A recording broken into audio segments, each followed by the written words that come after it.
ஓம் சாய்ராம். நல்லது நினைப்போம், நல்லது நடக்கும். 2026 எப்படி இருக்க போகுது? 2026ல நம்ம என்ன செய்யணும்? அப்படிங்கிறத இந்த பதிவுல தெரிஞ்சுக்க போறோம். முக்கியமா 2026 பிறக்கிற அந்த நாள் எவ்வளவு ஒரு முக்கியமான நாள் அப்படிங்கிறத நம்ம தெரிஞ்சுக்கணும். அப்ப அது தெரிஞ்சுக்கிட்டாலே நம்ம அதிலிருந்து ஒரு கணக்கு போட்டுறலாம். சரி, இந்த வருடம் இப்படிதான் இருக்க போகுது அப்படின்னு. எல்லாமே நல்ல விஷயங்களா தான் வந்திருக்கு. யாரும் எந்த ஒரு சந்தேகமும் பட வேணாம். நிறைய பதிவுகள் பார்த்துருப்பீங்க. இப்போ வருஷ கடைசி வந்துச்சுனாலே என்ன ஆகும்? அந்த ராசி பலன், இந்த ராசி பலன்னு நிறைய பார்த்துருப்பீங்க. அதுலலாம் நம்பிக்கையே இல்லைன்னு சொல்கிறவங்க கூட சரி என்னதான் சொல்லியிருக்காங்கன்னு கேட்டுருவோமேனு ஒரு முறையாவது கேட்டிருப்பீங்க. இன்னும் ஒரு சில பேர் சரி இவங்க இப்படி சொல்கிறாங்க, இன்னொருத்தர் எப்படி சொல்கிறாரு, புதுசாக ஒரு வீடியோ வந்திருக்கு அதை கேட்கலாம், இவர் ரொம்ப பிரபலமானவர் ஆச்சே இன்டர்நெட்லலாம், இவரை பற்றி பேட்டிலாம் நிறையா பார்த்துருக்கேன், இவர் சொன்னால் நடக்குமாம்லன்னு சொல்லிட்டு நிறைய கேட்டிருப்பீங்க. ஆனால் இந்த 2026 அந்த பிறக்கிற நாள் எப்படிப்பட்ட ஒரு நாள், அதை முக்கியமாக நம்ம தெரிஞ்சுக்கிட்டாலே நமக்கு ஒரு கிளாரிட்டி கிடைச்சிடும்.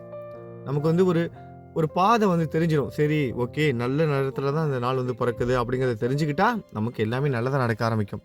அதற்காக தான் இந்த ஒரு பதிவு. அந்த 2026 பிறக்கிற நாள் ரோஹிணி நட்சத்திரம். ரோஹிணி நட்சத்திரம் கிருஷ்ண பரமாத்மா அவதரித்த நட்சத்திரம், சந்திரனோட நட்சத்திரம் ரோஹிணி நட்சத்திரம். 2026 அதை கூட்டு எண் பார்த்தீங்கன்னா 1 சூரியனோட நம்பர். பிறக்கிற நாள் வியாழக்கிழமை, குருவோட நாள். குருவோட ஆதிக்கம் சூரியனோட நம்பர்ல, சூரியனோட ஆதிக்கமும் இருக்கு. கிருஷ்ண பரமாத்மா அவதரித்த அந்த சந்திரனோட ரோஹிணி நட்சத்திரம் எல்லாம் சேர்ந்து வருது. அப்ப எப்படி இருக்கும் இந்த வருஷம் நினைச்சு பாருங்க. எல்லாமே நல்லதா தான் நடக்க போகுது நம்மளோட வாழ்க்கையில. நம்புங்க. முதல்ல இந்த பிறக்க இருக்கிற வருடம் பழசு எல்லாம் எவ்வளவோ இன்னல்களை சந்திச்சிருப்பீங்க, எவ்வளவோ கஷ்டங்களை சந்திச்சிருப்பீங்க, நிறைய தடைப்பட்ட காரியங்கள்லாம் இருக்கும், அது எல்லாம் விலகிடும். திருமணம், குழந்தை, உடல்நிலை ஆரோக்கியம், இது மட்டுமா? குடும்பத்துல அமைதியே இல்லை, ஏதாவது ஒரு சண்டை சச்சரவு, பிரிந்த குடும்பங்கள் ஒன்று சேருவாங்க, எல்லாமே அமைந்து வருது. எல்லா நாட்களும் எல்லா சிறப்பும் சேர்ந்து வருது. அந்த ஒரு வாரம் குரு வாரத்துல அவதரிக்க போகுது இந்த புது வருடம். சாயோட முழு ஆசீர்வாதமும் கிடைக்க போகுது நமக்கு. இந்த 2026 நம்ம எல்லாம் என்னென்ன செய்யணும் அப்படிங்கிறதையும் நம்ம தெரிஞ்சுக்கோம். முக்கியமா குரு வழிபாடு ரொம்ப முக்கியமா இருக்க போகுது. அடுத்த ஒரு வருடம் குருவுக்கு தான். நிறைய பேர் நீங்க வேணா பாருங்க, நிறைய பேர் குருவோட ஆலயங்களுக்கு போவாங்க, ஜீவ சமாதிகளுக்கு போவாங்க. உங்களால முடிஞ்ச வரைக்கும் உங்க வீடு பக்கத்துல, இல்லைன்னா நீங்க ஏதாவது ஒரு ஊருக்கு ஒரு திருமணத்திற்காக, ஒரு வேலை நிமித்தமாவோ, இல்லை வேற ஏதாவது ஒரு கோயிலுக்கோ போகும்போது எங்கேயாவது ஒரு குருவோட ஜீவ சமாதி இருக்கு அப்படின்னு தெரிஞ்சிச்சுன்னா கேட்டு தெரிஞ்சு போயிட்டு வாங்க. பிறக்க இருக்கிற வருடம் அருமையான வருடம். குருவோட ஆசீர்வாதத்தோட தான் எல்லாமே நடக்க போகுது. குரு வாரத்துல பிறக்க இருக்கிற வருடம். கிருஷ்ண பரமாத்மாவோட வழிகாட்டியா இருக்க போறாரு நமக்கு. அர்ஜுனன் ஒவ்வொரு முறையும் சோர்ந்து துவண்டு போகும்போது கையாள முடியாத பிரச்சனைகள் எதிர்த்து நிக்கிறவங்க எல்லாம் அண்ணன், தம்பி, மாமா, மச்சான், சொந்தக்காரங்க, குரு இருக்காரு, பெரியவங்க இருக்காங்க, எல்லாம் தெரிஞ்சவங்க, எல்லாரும் நல்லவங்களும் இருக்காங்க. என்ன பண்றதுன்னு தெரியல. எல்லாத்துக்கும் மன சஞ்சலங்கள் எல்லாத்தையும் போக்கி அவர் ஒரு வழிகாட்டியா இருப்பாரு. நியாய தர்மங்கள், எது செய்யணும் எது செய்யக்கூடாது, எல்லாத்துக்கும் வழிகாட்டுவார்.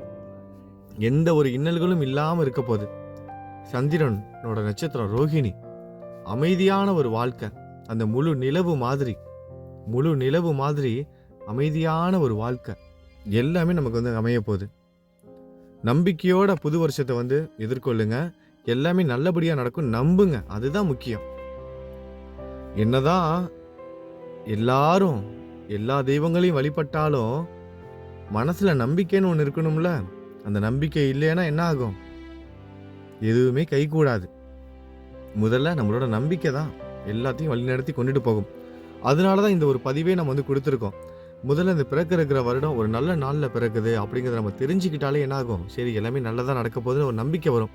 அதற்காக தான் இந்த ஒரு பதிவு. மற்றபடி இந்த ஜாதகம், கணிப்பு, அந்த சாப்டருக்குள்ளெல்லாம் இந்த பதிவு போகலை. நான் எனக்கும் அதை பற்றி ரொம்ப டீட்டெயிலாகவும் தெரியாது.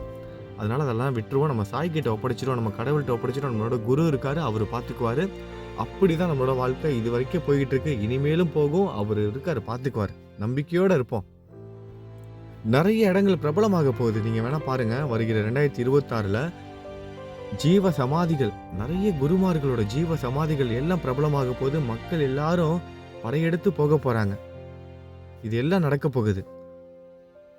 உங்களால முடிஞ்ச வரைக்கும் குருவோட வழிபாடை மட்டும் விட்டுறாதீங்க.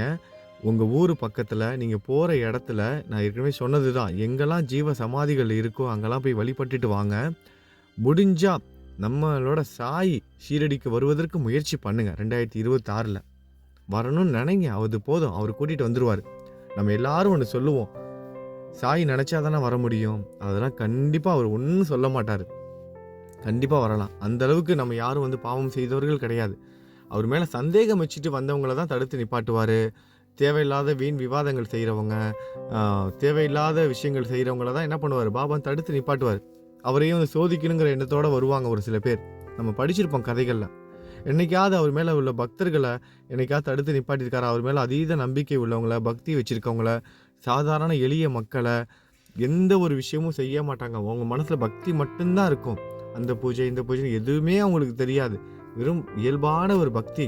கடைக்கோடி பக்தராக, ஒரு இயல்பான ஒரு பக்தராக, ஒரு பாமர மக்களாக இருந்தாலும் பாபா என்ன பண்ணுவாரு? கூப்பிட்டுருவாரு கோயிலுக்கு. அதனால நம்ம எல்லாரும் ஷீரடிக்கு வருபவர்கள் தகுதியானவங்க தான். அத மனசுல வச்சுக்குவோம். சாய் பக்தர்கள் எல்லாரும் வர வேண்டியவங்க தான். அதனால நீங்க வரணும்னு மனசுல மட்டும் நினைங்க. அவரு பார்த்துக்குவாரு. அவரு உங்கள கூட்டிட்டு வந்துருவாரு. ஏன்னா பல பேருக்கு இந்த ஏக்கம் இருக்கு. ஷீரடிக்கு வர முடியாதவங்களுக்கு. அதற்கான வழியை காமிப்பாரு. அது மட்டும் இல்லாம உங்க வீடு பக்கத்துல இருக்க கோவில்களுக்கும் போயிட்டு வாங்க. குலதெய்வ வழிபாடும் ரொம்ப ரொம்ப முக்கியம். சூரியனோட ஆதிக்கமும் இருக்கு. எல்லாமே சக்தி வாய்ந்த ஒரு ராஜ யோகத்தை உங்களுக்கு வந்து உருவாக்கி கொடுக்க போதுன்னு நம்புங்க. எல்லாமே நல்லபடியா நடக்கும். இந்த நம்பிக்கையை மனதுல ஆழமா வந்து பதிச்சுக்கோங்க. அதை விட்டுட்டு தேவையில்லாத பரிகாரம் செய்றேன், பூஜை செய்றேன், அது பண்றேன், இது பண்றேன்னு நேரத்தையும் பணத்தையும் எங்கேயாவது போய் ஏமாந்துட்டு நிக்காதீங்க. எந்த ஒரு விஷயமும் வேணாம். பாபா யாரையும் எதுவுமே கேட்கல. அவருக்கு தெரியும் யாருக்கிட்ட என்ன வாங்கணும்னு. நேரடியாக ஒரு நாய்க்குட்டியாக வந்து ஒரு பிஸ்கட்டு கூட வாங்கிட்டு போயிடுவார். சரிங்களா? ரொம்ப எளிமையான நம்மளோட சாயி, நம்ம ஆடம்பரத்தை விரும்பாத நம்மளோட குரு எதையுமே எதிர்பார்க்க மாட்டார். நம்பிக்கையை மட்டும்தான். அவர் நம்மக்கிட்ட இருந்து எதிர்பார்க்கறது நம்பிக்கையை. அப்புறம் நமக்குள்ளே இருக்க வேண்டிய அந்த பொறுமை, விடாமுயற்சியோட கூடிய பொறுமை. இது ரெண்டையும் மட்டும் நம்ம வந்து விட்டுறவே கூடாது. நம்ம முயற்சி செய்தோம்னா நம்ம குரு ஏதாவது ஒரு வகையில் வந்து நமக்கு உறுதுணையாக இருப்பார். கைக்கு அப்பாற்பட்ட விஷயங்களை அவர்கிட்ட ஒப்படைச்சிருங்க. பிறக்க இருக்கிற வருடம் மிக சிறந்த ஆண்டாக உங்களோட வாழ்க்கையில் அமைய போகுது. உங்களுக்கும் உங்களோட குடும்பத்துக்கும் சாய் துணையாக இருக்க போகிறாரு. வியாழக்கிழமையோடு ஆரம்பிக்கிற இந்த புதிய வருடம் எல்லோரோட வாழ்க்கையிலையும் மிக சிறப்பான ஒரு புதிய வருடமாக இருக்கும். அப்புறம் நம்ம எல்லாரும் இந்த புது வருஷம் பிறக்குது அப்படின்னாலே ஒரு ரெசல்யூஷன் வந்து எடுப்போம். அதாவது இந்த வருஷத்துலேருந்து நான் வந்து இந்த பழக்கத்தை வந்து விட்டுருவேன், கோவப்பட மாட்டேன், நான் வந்து ஒழுங்காக வேலை செய்வேன், காலையில் எழுந்திரிச்சி எக்ஸசைஸ் பண்ணுவேன், காலைல 6 மணிக்கு எந்திரிப்பேன். இந்த மாதிரி ஒவ்வொருத்தங்க ஒவ்வொன்றும் எடுப்போம். ஆனால் அது வந்து 1 நாள் 2 நாள் செய்வோம், அதுக்கப்புறம் அப்படியே விட்டுருவோம். ஆனால் இந்த வருஷம் நம்ம வந்து எல்லாரும் அந்த ரெசல்யூஷன் வந்து எடுக்கிறதோட மட்டும் இல்லாமல் அதை வந்து கடைப்பிடிக்கவும் போகிறோம். எந்த காரணத்திற்காகவும் நான் நாம ஜெபம் பண்ணுறத விடவே மாட்டேன் அப்படின்னு அந்த ஒரு கொள்கையோடு இருக்க போகிறோம். நாம ஜெபம் மட்டும்தான் காப்பாற்ற போகுது. குரு வாரம் வியாழக்கிழமையில பிறக்க போற இந்த புது வருஷம் குருவோட நாமத்தை ஜெபம் பண்றவங்கள வாழ்க்கையில அடுத்த கட்டத்துக்கு கொண்டுட்டு போக போகுது. பெயர், புகழ், ராஜ யோகம் எல்லாம் சேர்ந்து கிடைக்க போகுது. அதனால எந்த ஒரு காரணத்திற்காகவும் நாம ஜெபம் பண்றதை மட்டும் விட்டுறாதீங்க. இறைவனோட நாமத்தை ஜெபம் பண்றது மட்டும்தான் கலியுகத்துல ஒரே ஒரு பரிகாரம். அதை ரொம்ப கிளியராக வந்து புரிஞ்சுக்கோங்க. அதனால தான் சாய் நாம ஜெபம் பண்ணுங்கன்னு சொல்லிக்கிட்டே இருக்காரு. நம்ம அதை மட்டும் செய்கிறது கிடையாது. நாம ஜெபம் பண்ணுறதை எந்த காரணத்திற்காகவும் விட்டுறாதீங்க. ஒரு நாளைக்கு குறைஞ்சது 108 முறை நாம ஜெபம் நம்ம செய்தே ஆகணும். இதை இந்த நியூ இயர்லேருந்து நான் செய்கிறேன் சாயின்னு இப்போ துவாரகா மாயில சாய்க்கு முன்னாடி நின்றுக்கிட்டு இருக்கீங்க. அவர்கிட்ட சொல்லிடுங்க, சாயி இந்த பிறக்க இருக்க வருஷம் உங்கள் மேலே பாரத்தை போட்டுட்டு உங்களோட நாமத்தை ஜெபம் பண்ணிவிட்டு இந்த புது வருஷத்தை நான் வந்து தொடங்க போகிறேன். எனக்கு தெரியும் நல்லதாக தான் நடக்க போகுது அப்படின்னு. நீங்கள் என் கூட இருக்கீங்க, எல்லாமே நல்லதாக தான் நடக்கும் நம்புகிறேன்னு சொல்லிவிட்டு புது வருஷத்தை சந்தோஷமான மனநிலையில் வரவேற்று கொண்டாடி ஆரம்பிங்க. உங்களோட வாழ்க்கை நிச்சயமாக நல்லபடியாக தான் அமையும். இன்னும் ஒரு 18 நாள் தான் இருக்குது புது வருஷம் ஆரம்பிக்கிறதுக்கு. புது வருஷத்துலேருந்து வாழ்க்கையில் நிலவி வந்துட்டு இருந்த தடைகள், துன்பங்கள், என்னென்ன இன்னல்களை சந்திச்சோமோ அது எல்லாமே நிவர்த்தியாக போகுது. இந்த 2026 வருஷத்தில் நீங்கள் கேட்கிறது கிடைக்கும், கிடைப்பது நிலைக்கும். இன்றைக்கி நம்ம சாய் குடும்பத்தை சேர்ந்த தேவகி அம்மாவுக்கு பிறந்தநாள். தேவகி அம்மாவுக்கு நம்ம சாய் குடும்பத்தோட சார்பாக பிறந்தநாள் வாழ்த்துக்கள் நம்ம எல்லாரும் சொல்லிக்கலாம். அவங்களுக்காக பிரார்த்தனையும் செய்து கொள்ளலாம்.